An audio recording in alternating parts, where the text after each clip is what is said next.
Halo pemirsa dimanapun Anda berada, Anda kembali menyaksikan Metro TV Jateng DIY Dialog bersama saya Galih Saputra.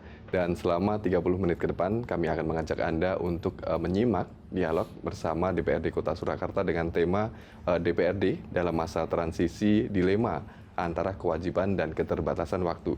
Dan untuk membahas hal tersebut saat ini sudah bergabung dua narasumber kami. Yang pertama adalah Sugeng Rianto selaku Wakil Ketua 1 DPRD Surakarta, kemudian juga ada Taufikur Rahman selaku Wakil Ketua 3 DPRD Kota Surakarta. Dan untuk membahas dialog pada siang hari ini, mungkin kami awali dari Pak Sugeng, Pak. Yep. Untuk saat ini, Pak, menjelang akhir periode ini, apa yang menjadi persiapan dari DPRD Kota Surakarta? Ada beberapa raperda yang sedang dalam proses pembahasan dan harus sebisa mungkin selesai ya sebelum masa khidmat ya, periode 2019-2024 ini berakhir pada tanggal 14 Agustus besok. Satu, kita masih membahas raperda tentang perlindungan perempuan. Sudah dibuat pansusnya, sudah berjalan dan tinggal beberapa kali pembahasan lagi, insya Allah sudah selesai. Kemudian yang kedua, kita sedang juga membahas raperda tentang tata cara penyusunan Propemberda, program pembuatan peraturan daerah gitu. Jadi diperdakan biar nanti ada patokan yang jelas, yang detail tentang tata cara Propemberda itu. Nah ini juga insya Allah sebelum berakhir akan selesai ini nanti. Nah yang ketiga, kami sedang membahas tentang RPJPD, Rencana Pembangunan Jangka Panjang Daerah. Nah ini untuk pondasi atau semacam blueprint untuk Solo 20 tahun ke depan. 2024 sampai 2044. Nah ini yang agak trouble di sini. Kenapa? Karena RPJPD, Rencana Pembangunan Jangka Panjang Daerah, harus merujuk kepada RPJPD Provinsi. Dan RPJPD Provinsi harus merujuk kepada RPJPN. Ternyata yang jadi rujukan utama di RPJPN itu baru selesai di akhir September diperkirakan. Padahal kami selesai Agustus.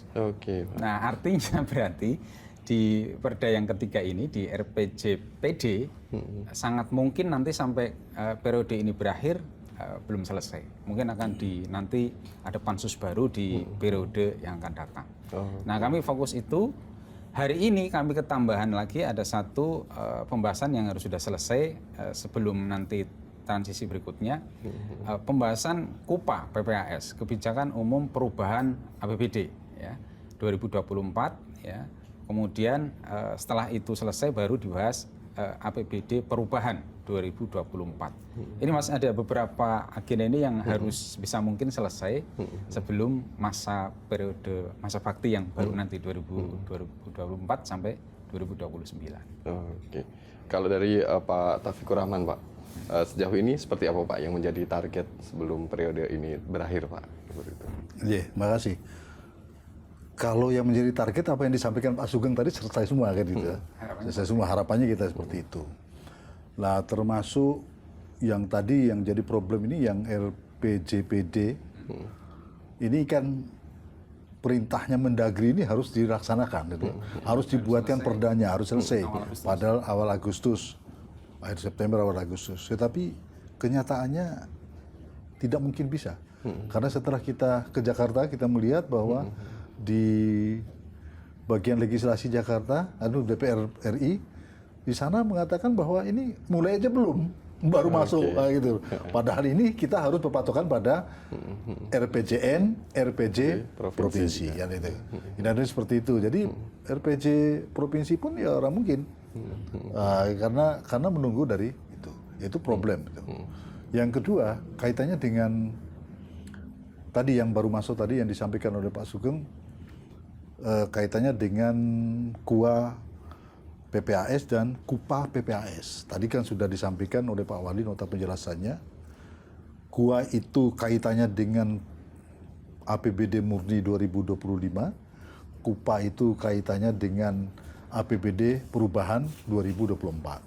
Nah, kalau kita ini membahas sampai dengan KUPA, kesepakatan KUPA dan KUA mungkin tidak ada masalah ini. Ya waktunya masih ada waktunya. Dipaksa-paksakan harus secepatnya itu.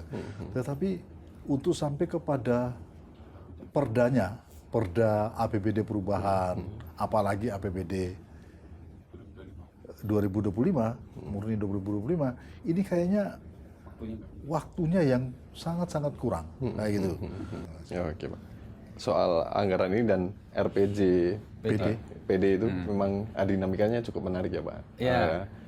Bagaimana Pak untuk menghadapi tantangan ini Pak? Iya, karena dua-duanya sama-sama penting banget Mas. Konteksnya begini, RPJPD, Rencana Pembangunan Jangka Panjang Daerah, itu akan menjadi rujukan bagi kepala daerah yang terpilih nantinya.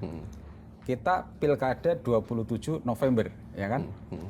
Kemudian pelantikan wali kota dan wakil wali kota baru itu sekitar bulan awal tahun depan ya, awal 2025, Februari 2025. Nah, siapapun nanti yang terpilih itu harus membuat namanya RPJPD, Dokumen Rencana Pembangunan Jangka Menengah, RPJMD, ya, Jangka Menengah Daerah, yang itu 5 tahunan. Ya. Nah, rujukannya adalah dari RPJPD.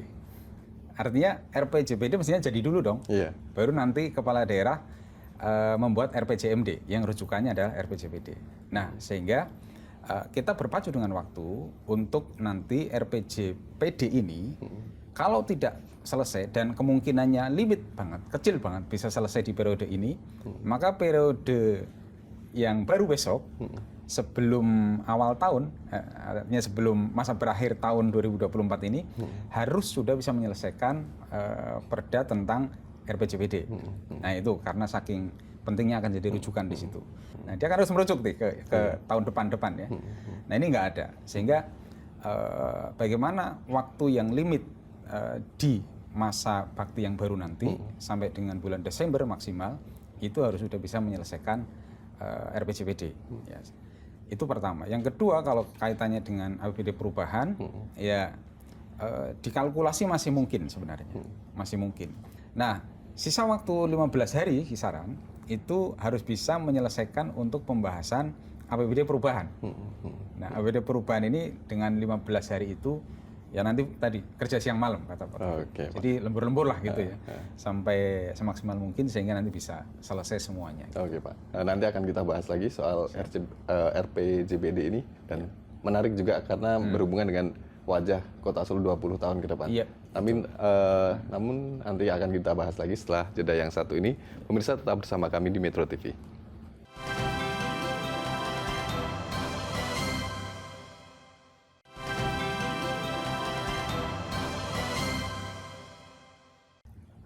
Pemirsa, Anda masih menyaksikan Buletin Metro TV Jateng DIY Dialog, dan saya akan mengajak Anda untuk melanjutkan dialog hari ini. Dan tadi sudah kita bahas soal rencana pembangunan jangka panjang Pak. Dan tentunya ini dinamikanya cukup menarik karena dari nasional ini baru selesai nanti September.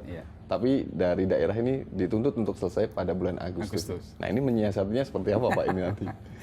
Iya, satu saya kira ini kritik bagi pemerintah pusat ya. Kemendagri memberikan deadline kepada kami awal Agustus RPJPD harus sudah jadi. Ya. Sementara di pusat DPR RI yang membahas tentang RPJPN, Rencana Pembangunan Jangka Panjang Nasional, kami cross check kemarin ke sana ke Baleg di DPR RI itu baru selesai paling cepat akhir September. Ya, akhir September. Artinya nggak mungkin nih, nggak mungkin pansus yang udah kami bentuk sekarang ini, yang udah mulai kerja sebenarnya, itu akan menyelesaikan. Kenapa? Dia terhambat pada deadline waktu, ya kan? Waktu pansus ini maksimal adalah sampai 14 Agustus. Itu masa periodenya berakhir. Ya. Nah, tidak serta-merta pansus ini nanti bisa dibawa ke pansus periode depan. Persoalannya udah ganti. Banyak anggota pansus yang nggak lanjut lagi, pindah ke provinsi dan seterusnya. Jadi mau tidak mau nanti periode yang baru itu akan membuat pansus baru. Ya, pansus baru, kemudian nanti menunggu selesai yang RPJPN, masih menunggu breakdown-nya ke RPJPD provinsi. Setelah RPJPD provinsi jadi, baru kami bisa kerja. Nah, di situ pertanyaannya adalah apakah semuanya on time, bisa tepat waktu, RPJPN tepat waktu, provinsi juga tepat waktu, sehingga masih ada limit waktu bagi kami di kota untuk menyelesaikan di sisa-sisa waktu terakhir ya, tahun ini. tahun 2024 anggota dewan yang baru. Ya. Ketika itu tidak terlampaui ya kami belum tahu nih mekanisme apa yang kemudian kami harus tempuh ya untuk nanti di tahun 2025 ya terpilih wali kota dan wakil wali kota ya dan kemudian dia menyusun RPJMD ya itu sudah punya referensinya. Apakah referensinya nggak harus merujuk kepada RPJPD yang belum jadi akhirnya langsung ke provinsi? Tentu kan nggak bisa. Karena beda kan, orientasi yang provinsi itu dia bicara satu Jawa Tengah, sementara kalau RPJPD kota, dia bicaranya tentang kota. Seperti apa tata kota misalnya, atau proyeksi detail dari kota Solo 20 tahun ke depan. Item per itemnya, itu kan ada di situ. Nah, problemnya di situ Mas. Jadi kami hari ini hanya bisa ngoyak-oyak dalam tanda kutip, ya, ngejar-ngejar RPJPN biar cepat. Lalu setelah itu sesegera mungkin RPJP di provinsi juga cepat disahkan sehingga kami kemudian di kota ini bisa memanfaatkan waktu limit itu di akhir tahun ini untuk menyelesaikan pembahasan RPJP di kota. Oke Pak, saya beralih ke Pak Taufik Pak, karena memang ada dinamikanya cukup menarik ini ya Pak soal RPJPD ini. Dari deadline-nya Agustus tapi dari nasional berhentinya baru selesai September mendatang. Nah transisinya Pak dari pansus yang saat ini ke pansus yang nanti akan melanjutkan ini seperti apa Pak nanti Pak? Nggak, saya jelaskan dulu. Jadi kami ini datang ke Jakarta sambil menanyakan itu ke Banlek. Baru masuk dan itu selesainya September. Mereka ini kan cuma menyesuaikan agenda mereka. September kenapa selesai? Karena Oktober mereka selesai. Baru dilantik, ya kan itu yang baru selesai mereka September akhir. Nah ini kan sama sekali mereka tidak mikir daerah seperti apa. Gitu. Sebenarnya ini kan RPJPD ini ada satu kegunaannya juga untuk menjadi dasar bagi calon wali kota atau calon pimpinan daerah untuk membuat visi misi mereka ke depan. Nah gitu, di dalam berkampanye kan gitu. Tapi sekarang ya tidak mungkin bisa mereka. Nah mau tidak mau mereka nanti itu akan menyelesaikan RPJPD yang dibuat oleh DPRD gitu. Jadi menyelesaikan aja bukan berdasarkan Jadi mereka harusnya sekarang itu sudah berpikir arah dia membangun ke depan kota Surakarta misalnya sampai sejauh mana ini berdasarkan ini. Lah besok mau mereka sekarang visi visinya masih meraba-raba mereka di dalam perencanaan. Nah ini sekali lagi ini apa yang disampaikan Pak Sugeng tadi, ini pemerintah pusat ini termasuk DPR RI-nya ini ya harusnya kalau membuat program ya disesuaikan lah dengan waktu kan itu. Pada awalnya DPRD Kota Surakarta pun tidak membahas itu, tidak mengagendakan RPJPD itu. Tetapi Pemkot Solo datang ke kita. Pak ini tolong Pak, ini harus selesai Pak, Agustus kan itu. Harus hari Juli ini harus selesai. Bahkan dulu Juni Pak itu bukannya. Tapi akhirnya bisa di Juni. Harus selesai. Mau tidak mau akhirnya kita di dalam bamusnya kita masukkan RPJPD sebagai program yang harus kita bahas. Akhirnya bentuklah pansus yang sudah jalan. Nah begitu jalan ada masalah itu lagi, masalah harus menyelesaikan itu. Sekarang pansus masih jalan Mas. Nah sekarang kalau misalnya pansus masih jalan ternyata RPJPN-nya aja selesainya September, ya tidak mungkin kita bisa menyelesaikan karena kita Agustus sudah selesai. 14 Agustus kita sudah pelantikan yang baru. Nah sehingga kalau tadi masa transisi tadi dikatakan ya tidak ada istilah masa transisi ini. Pokoknya ini selesai. Pansusnya melaporkan hasilnya bahwa belum selesai karena kendalanya ini salah satunya belum ada PJP PN dan PJP provinsi. Nah sehingga untuk anggota periode berikutnya itu mau tidak mau membentuk pansus baru Mas. Membentuk pansus baru dan ini membahas kembali. Dan itu mudah-mudahan pansus itu bisa dilaksanakan di dalam 2024 ini jadi supaya begitu pelantikan wali kota yang akan datang mudah-mudahan bulan Februari itu ya ini bisa wali kota ini menyelesaikan ini ya Saya kira itu Mas, jadi ada gitu. Oke. Ada kemungkinan juga nggak sih Pak, misalnya RPJPD ini berubah setelah nanti ada RPJPN ini Pak, menyesuaikan RPJPN itu? Pasti berubah. Karena dasarnya aja memang harus dari sana. RPJPN harus dan RPJ provinsi. Kenapa kita harus nunggu? Karena untuk menyelesaikan itu kan itu. Karena program nasional dengan program daerah ini kan harus sinkron. Ya.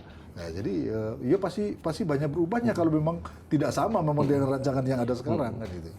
Dan itu membuat pekerjaan dari DPRD Surakarta itu menjadi 2 kali kerja atau seperti apa Pak nanti? Iya, 2 kali kerja namanya. 2 kali pembuatan pansus. 2 kali kerja dan 2 kali anggaran. Kita mana anggarannya ini? Kayak gitu. Iya. Lah, sementara aturannya tidak mungkin oleh pansus yang lama dilanjutkan. Atau pansus yang lama tinggal orang berapa dilanjutkan besok tidak bisa. Karena memang besok itu sudah alkapnya sudah berbeda, orangnya banyak berbeda kan gitu. Untuk diketahui aja Solo ini cuma ada berapa yang jadi lagi 19 orang dari 45 orang itu. Kan cuma 19 berarti yang lainnya itu kan cukup banyak ini, baru semua gitu. Iya. Saya kira Dan, itu. saya juga penasaran nanti akan seperti apa Pak wajah Solo ini selama 20 tahun ke depan dari rancangan pembangunan jangka panjang. Bisa dijawab, tapi kita tunggu jeda yang satu ini. Pemirsa tetap bersama kami akan kembali setelah jeda yang satu ini.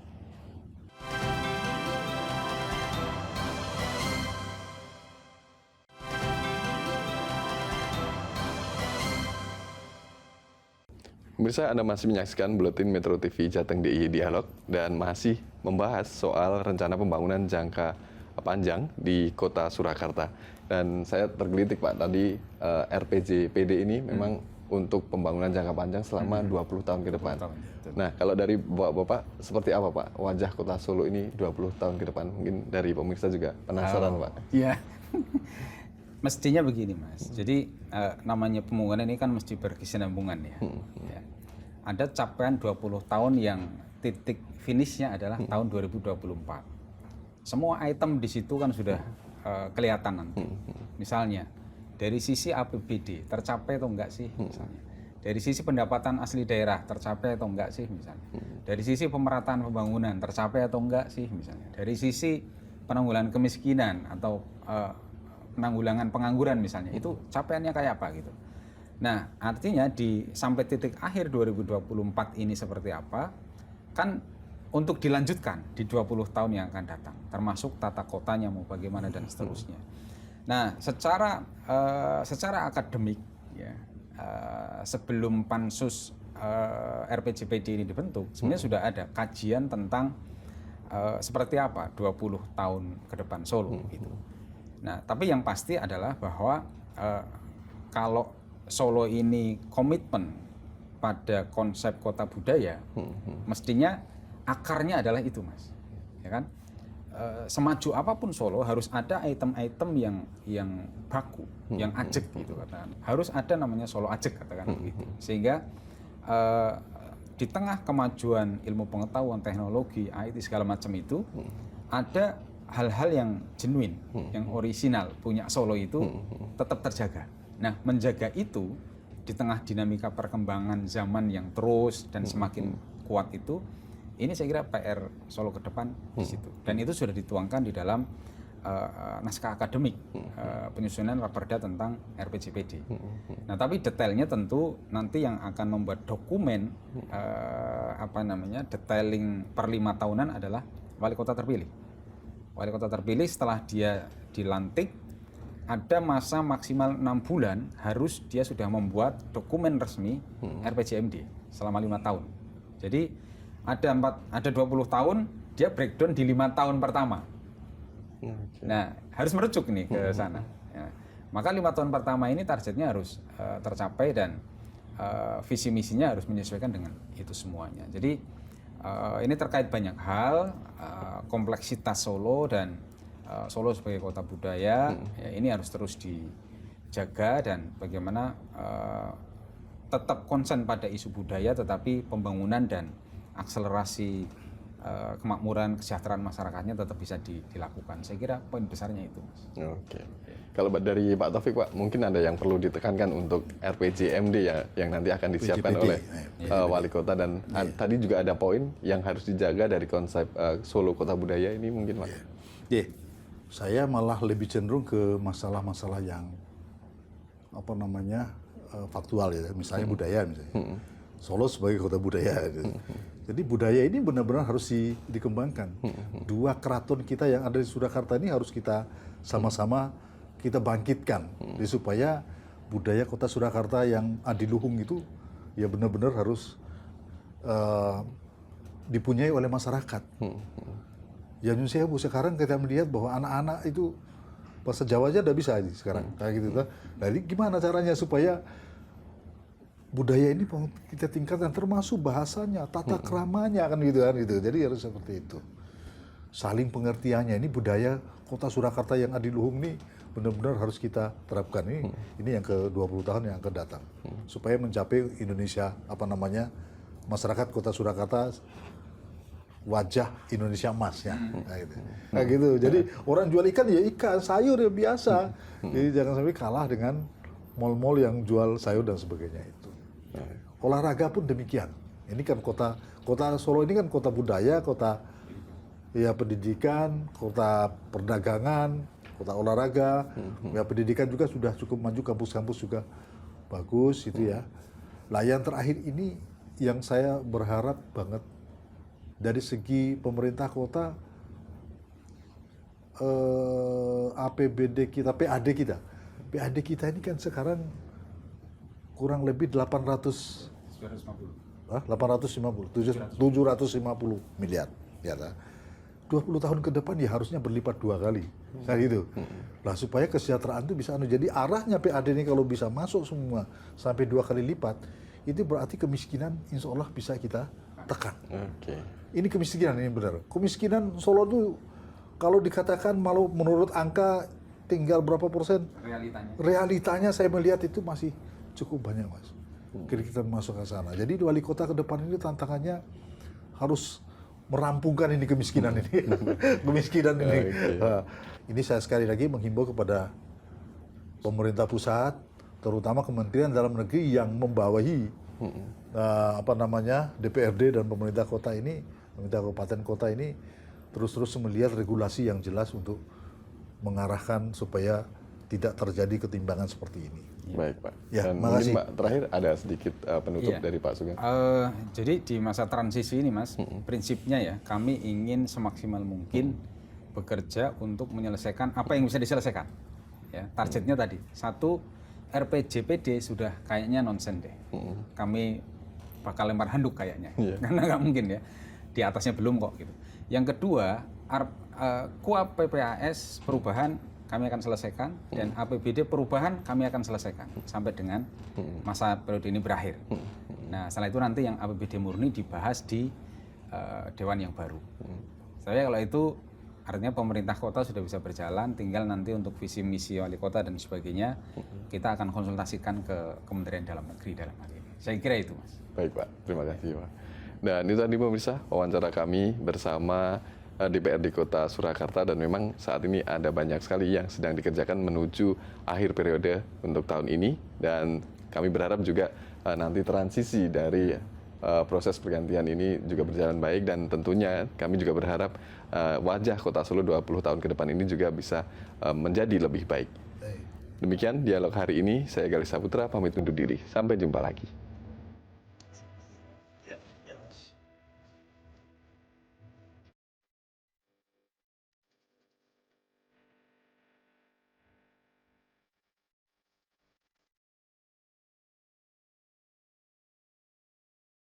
Jelajahi cara baru mendapatkan informasi. Download Metro TV Extend sekarang.